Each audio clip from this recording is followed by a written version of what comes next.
The Smalls are gearing up for a big challenge. We're going to Birdsville then, and then we're heading off into the Simpson Desert. The annual Australian Safari, 9 days from Sydney to Darwin, up the middle. More than half the field is expected to pull out.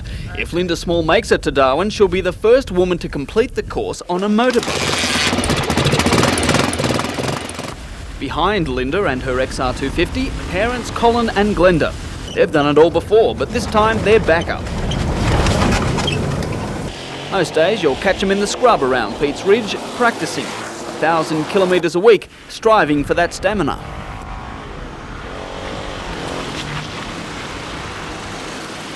A little bit nervous. I'm a bit worried about the distance. They're all very long days and it's going to be very hard.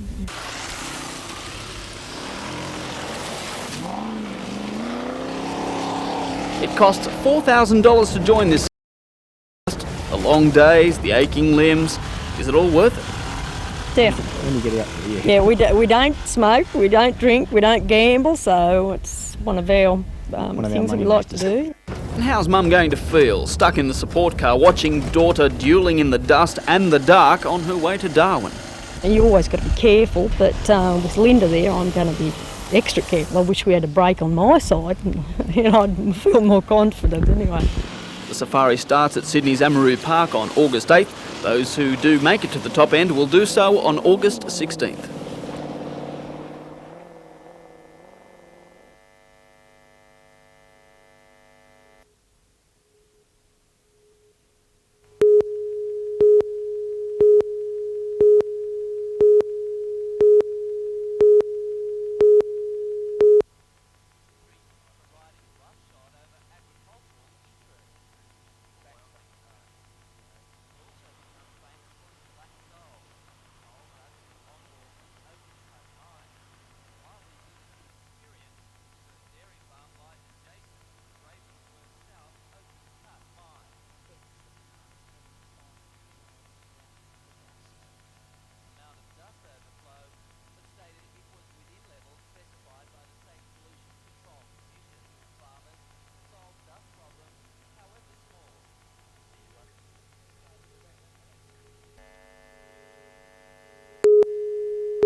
The dead man, aged between 40 and 50, was discovered by a group looking for a lost horse off Manuka Road, West Gosford. Police were called in around 12:30. Detectives searched the bushland for clues, in particular the man's clothes, but as yet nothing has been found. Police say there were no wounds on the body and admit they're flying blind as to a cause of death. Believed the body could have been in the bush for up to a week. It's been taken to Sydney for a post-mortem. Peter Ryan, NBN News.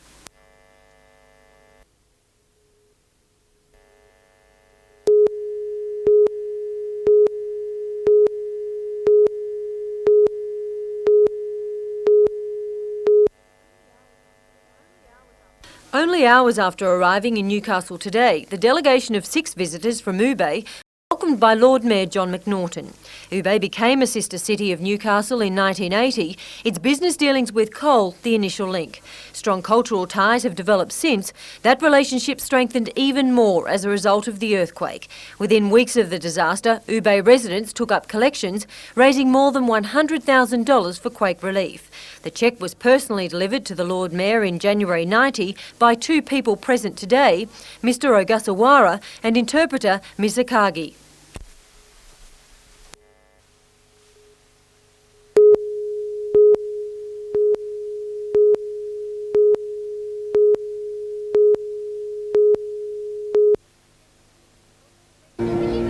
Thanks, Ray. Well, the atmosphere here is truly electric. It's almost as if people have been saving up their excitement for the past 2.5 years. Prime Minister Keating and Mrs Keating have just arrived, followed by a stream of dignitaries, including federal, state and local politicians, plus business and community leaders. Once inside, they've headed upstairs for a cocktail party. They'll then go into the main auditorium for the official opening by Mr Keating.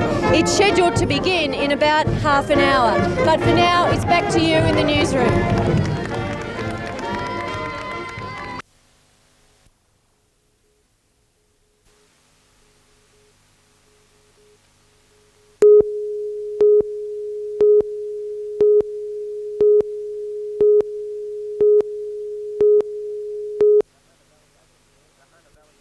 The Hunter Valley Open World, Tyndall's grubber kicked behind the defence and Gardner swooped on the loose ball, and after 2 minutes they held a handy lead.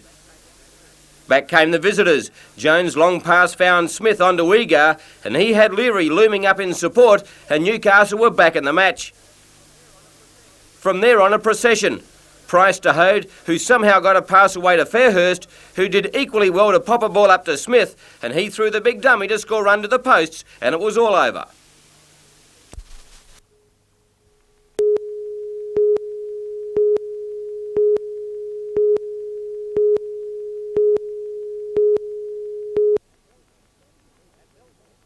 At Belmore, Canterbury skipper Terry Lamb issued a lesson in execution, Darren Smith the try scorer.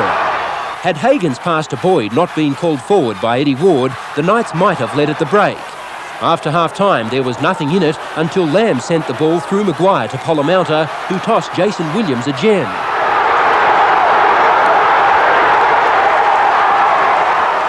But at 10-6, the Knights weren't done yet, Sargent unloading to Hagan, who gave Schuster enough room to level it.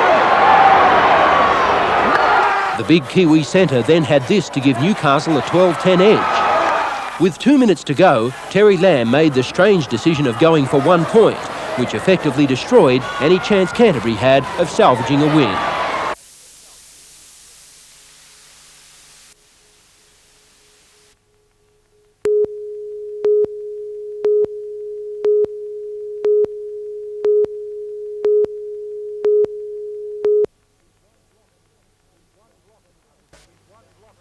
In one block of Hunter Street stand some of Newcastle's most historically rich buildings. Those behind the Newcastle Heritage Sponsorship Scheme claim these structures from the past will provide insurance for the city's future as tourist drawcards. They're creative things, they're artistic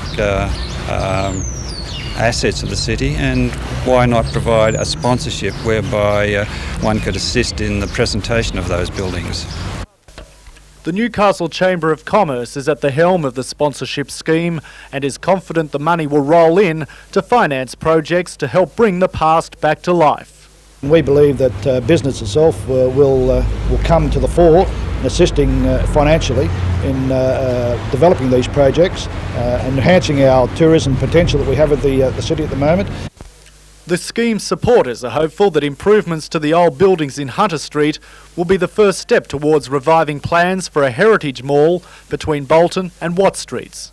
Benefit comes back to the city itself, that we've got a valuable tourist industry and infrastructure here in these buildings. Brian Souters says the sponsorship scheme will be unveiled at the end of this month. Meanwhile, State Planning Minister Robert Webster has announced a new heritage plan listing 278 buildings and works in Newcastle. Mr Webster claims the number of buildings on the preservation list has increased by 41. Scott Bevan, NBN News.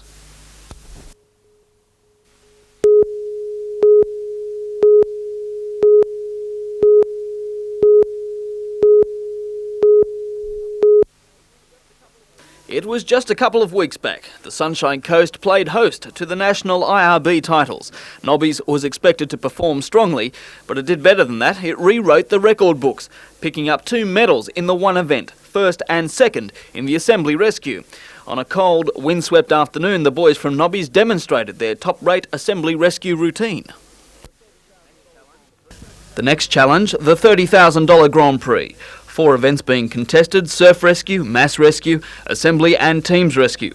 Up for grabs, more than $2,000 in prize money and 4 outboard engines.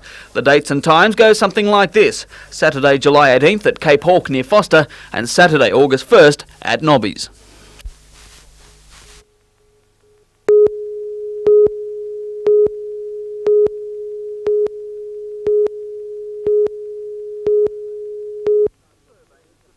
The survey is the biggest study of shipping capacity through the port since the harbour channel was deepened in 1984. The configuration study will explore everything from tidal and river currents to navigational systems. What we're looking at doing is making sure that there are no constraints on our capacity to keep this port at the forefront in the world trade. It will be in two parts, examining firstly how to make the most of existing port structure and secondly anticipating future patterns in shipping movements and their design. Computer studies are also underway to explore the upper limits on the size of vessels using the port.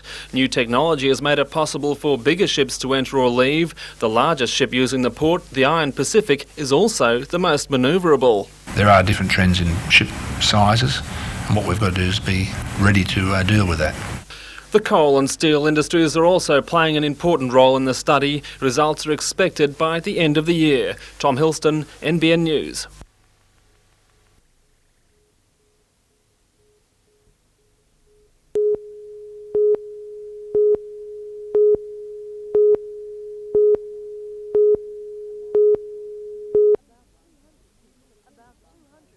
About 200 people attended last night's meeting. All but one brave woman voiced outrage over council's performance. The trouble with them, half the council think the Reds are still under the bed. They think the Berlin Wall still stands. They're looking for trouble everywhere they go. And the sooner we get rid of them, the damn better.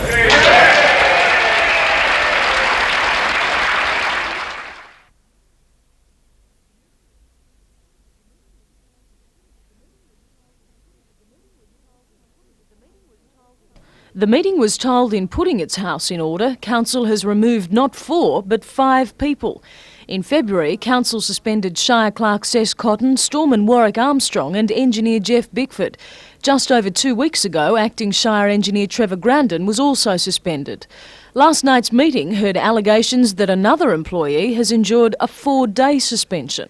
There's been 5 people suspended this year. Dudley was suspended earlier this year after confiding in the Shire President with some problems that he had at that time. The Shire President turned around and suspended him. Feeling ran high at the meeting about the fate of the suspended employees. They've done their waiting. They've done 4 months of waiting without pay, with their reputations in tatters, with no conclusive evidence being put to them. It happened in February, it's now July. That's long enough. The meeting overwhelmingly supported a motion to stage a public rally on July the 28th over council's performance. Meeting co-chairman Harry Illingworth summed up community feeling. The ultimate aim is to get the council back into a working situation where things go on. The morale of the working staff at the present time is non-existent, and the town's suffering, the people are suffering, staff are suffering, everybody's suffering.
The state's first alpaca seminar at the Tokal Agricultural College near Maitland, and only the second to be held in Australia, attracted 250 delegates from around the country and overseas, all keen to get in on the action if they're not already. Anybody that's met an alpaca generally is entranced. Even the hardest of farmers tend to sort of gaze at them and lean on the rails.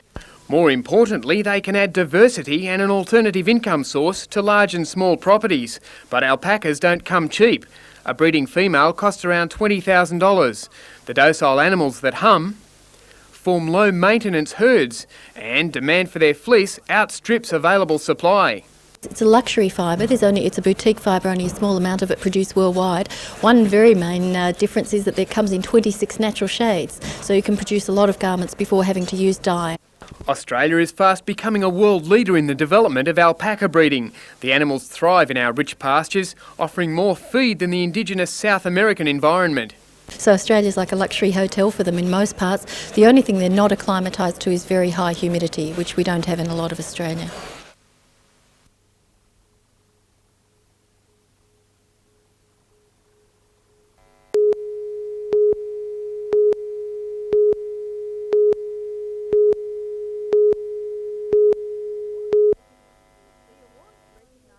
The awards recognise the achievements of owners, designers and tradesmen who've been associated with heritage projects in the city. The awards were set up last year to recognise excellence in heritage conservation works and also new works in areas of heritage significance in the city, and to reward those people who've exercised initiative in carrying out such works to historic buildings. There are 6 categories for entry. They range from small residential projects in terms of restoration and additions to buildings, as well as commercial buildings. There's also a category for landscaping works. Nominations close next Friday. The winners will be presented with their awards at a dinner at the first.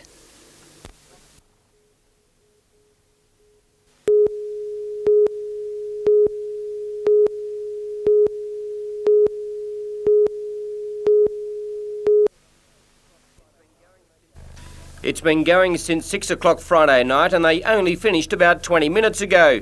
One team of 12 members in a 48-hour game of indoor cricket to raise money for Coffs Harbour's Yalbillinga Special School. Yalbillinga is planning to build a sensory garden which will incorporate water, scented and bush tucker gardens for the sensory impaired and other students with a range of disabilities.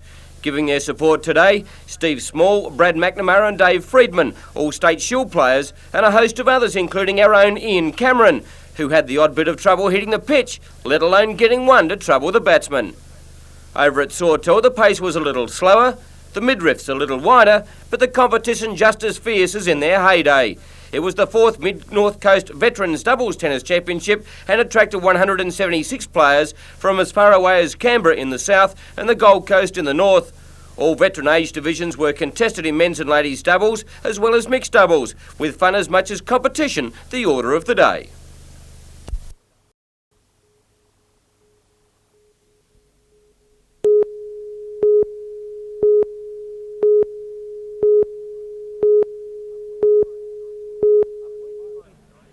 A point behind the Knights on the semi-final high wire, Norths couldn't have picked a better day for their first win at Newcastle. But to a swag of injured talent, they soon added David Fairley. Fairley in trouble. Paul Harrigan's arm left Fairley with concussion, and it was always going to be a collision-based game. Clanger on Harrigan. Mario Fenech woke up after this accident to find he'd been penalised for interference. Schuster levelled it at 2-all, but then from the restart, a nose-busting knock with Mark Soden. The two have clashed and Soden is hurt, so too is Schuster. After the break, the game ground onwards and it showed on even the toughest faces. The Bears finally had Newcastle in deep trouble. Was Schuster offside? Chased by Gary Larson. John Schuster over halfway. Les Kiss coming from the far side. Kiss can't get to him and Schuster scores the first try of the match. From the replay, it's hard to tell whether the Bears should have had a penalty in front. Fenech's tackle put more pressure on referee McCallum as the Bears tried to muzzle their highly strung prop forward. By now, the Knights were inspired. Harrigan powers for the line. It might have been a one-try match, but it made up for that with intensity.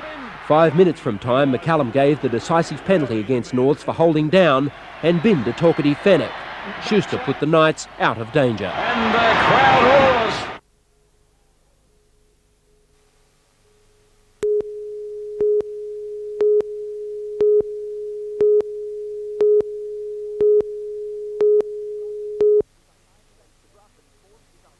The Grafton course is a hive of activity. Over the next couple of days, the state's racing attention will be focused on Grafton. Today, no nook was overlooked. Out on the shade of pale. The track will be fast for tomorrow's morning, and that will suit Sentip. The gelding was too strong in last week's Westlawn Investments Quality Cup. It's the same track, the same distance, 1,200 metres, and Sentip has drawn barrier 1. Looked pretty well today then, Des? Yeah, it's done well, boss. Yeah, real good. Yeah. Providing he jumps well, of course, it doesn't matter what the barrier is. If the horse doesn't jump, it doesn't matter whether you've got 1 or 17. Sentip is the current favourite at 3-1. Leading Northern Rivers jockey Graham Burney will be on board.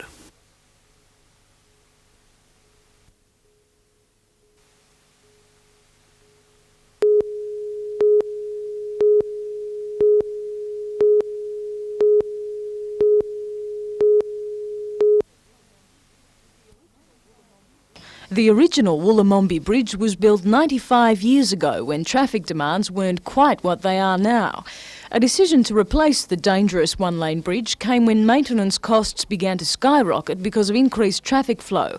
The result is this $2.3 million structure, 41 kilometres east of Armidale, built with money from the 3x3 fuel levy. Deputy Premier Wal Murray officially handed over the new bridge today, much to the locals' delight. This bridge will be a remarkable improvement, and it's a great credit to everyone who's worked on it, and I guess particularly to the Shire staff who've done such a good job on approaches. And it's not the only bridge in the area likely to receive a facelift. Chandler River Bridge is a bridge that must be replaced. My experience there today left me in no doubt about that. I cannot forecast what is going to be in the budget, but it is a very high priority.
Art Express is an apt description. These students have expressed everything. Life's a beach, and then you die. Growing up. Being fed up. The Gulf War, a fabric chessboard protest, and even marriage. This one's called The Disillusioned Bride, and so the student's taken the traditional bridal gown form, but onto it she's put clothes pegs and kitchen utensils and a tap and iron stains, children's muddy fingerprints. It's a very cynical comment about what happens after the wedding day, I suppose. Yeah, it's just, it doesn't worry you that the kids seem to have a lot of cynical ideas at their age, 17, 18, and this sort of thing. I think it's more humorous than very cynical. No, I think it's probably thinking. One boy's rendered from sawmill offcuts. And some painting plagiarising. This one here's got lots of Picasso heads, Cézanne's card players, there's a Dobell lady, Matisse up there. Botticelli? Yeah, Botticelli, yes. I think that's, and of course the Egyptian figures here. Unfortunately for many art students, this will be their first and last masterpiece. Quite sad really, this is perhaps their one shot at creativity, and the majority of it don't follow through. The Art Express will be officially opened on Sunday. Anthony Griffiths, NBN News.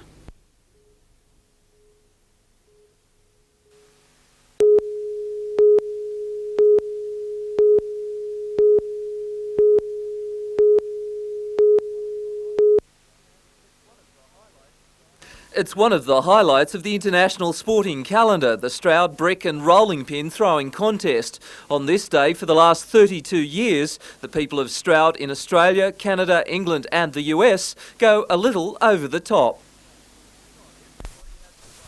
Not everybody has the right technique. The distance to shoot for, the 45-metre world brick record, and a few centimetres less with the pin. It's all good fun for the locals, including a street march, a run around the park, and some hard work with an axe. Peter Ryan, NBN News.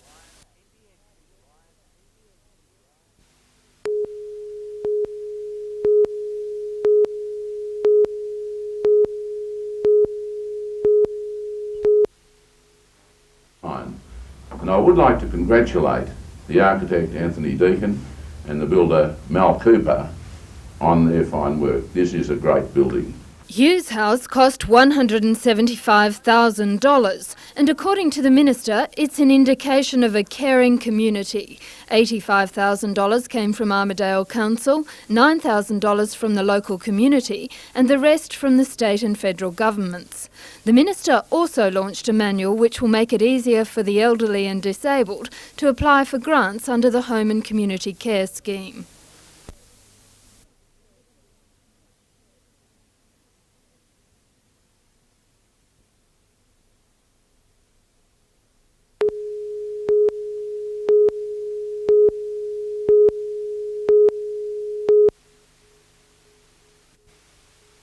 Whether it is the alternative to contact sport or the increased professionalism of lawn bowls, the sport is continuing to attract younger members at a brisk pace. And it's not restricted, it seems, to the male brigade. A steady stream of young females are also taking up the Henselites, although stringent dress regulations are curtailing greater numbers becoming involved. It is one of the success stories of the Academy of Sports. And this week, members of the North Coast, Western, Illawarra, Northwest, Riverina and Hunter Academy of Sports have taken in lectures as well as competition in the hope of gaining the psychological edge as well as an increased level of performance on the track. Today, lecturer Liz Luther gave young cyclists a helping word.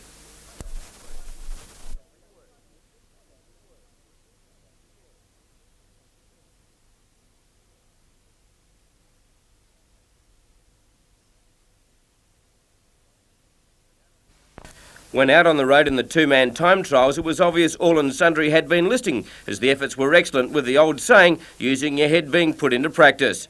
It is hoped next year's NIB Games will go national and involve all of the country's satellite academies.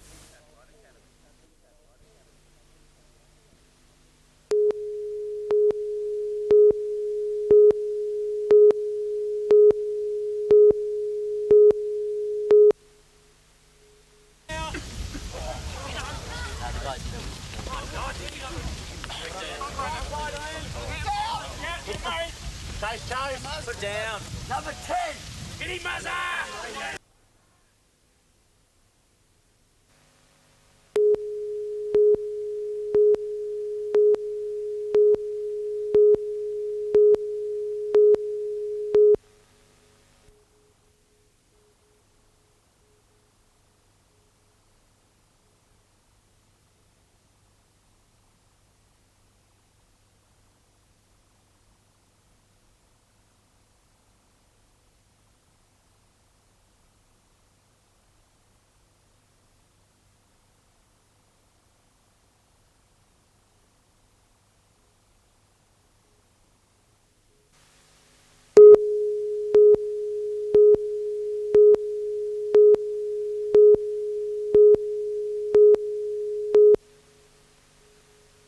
Brown, competing in a Verco Hornet off-roader, won by 10 minutes from Bruce Watman of Sydney, with a further 5 minutes back to another Sydney driver, Cliff Alderton. The gruelling 470-kilometre race, which took the leading driver almost 8 hours of non-stop driving to complete, lived up to his title as Australia's toughest off-road event. Nearly half of the 137 starters, including hot favourites Mark Mance and Peter Prendergast, failed to complete the mountain course.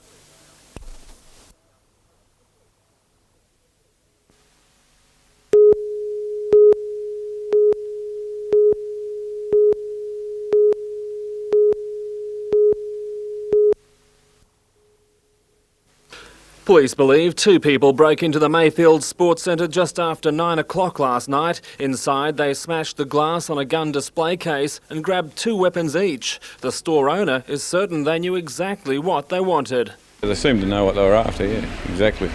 And they left a few other guns behind? Oh, they left, yeah, probably 30 guns behind. One of the guns is a distinctive stainless steel Ruger .22 Magnum, similar to the top illustration. Other guns included a pump action and a semi-automatic shotgun. I'd say that the shotguns are very easy to convert for other illegal purposes.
With the mercury falling to just 2 degrees overnight, areas between Guyra and Glen Innes saw their first falls of the season.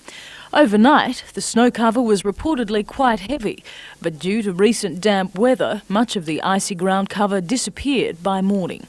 Road safety became a concern at one stage, with sleet and ice covering the New England highway. The road and traffic authorities' new snow signs were put into operation for the first time, reminding drivers, especially around Armidale's Devil's Pinch, to take extreme care.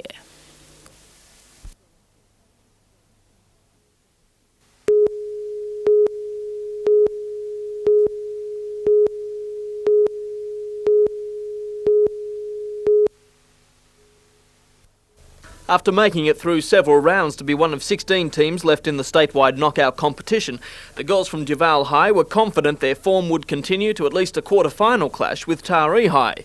But in cold conditions at Armidale's Presbyterian Ladies College Oval, Juval went down. Coach Graham Applegate explains why. We dominated the game. We had all the possession. We had 6-7 short corners in the first half. We didn't finish any of those. Every forward had chances to score. There were some dead set certain chances which were not taken. Half chances weren't taken. And then I think the pressure got to them of knowing they had to score a goal. With both teams evenly matched throughout the game, extra time saw Camden's goalie keep the local girls at bay. Camden, meantime, managed to put away 3 goals. I think my strikers were down because they knew that they should have won the game before that.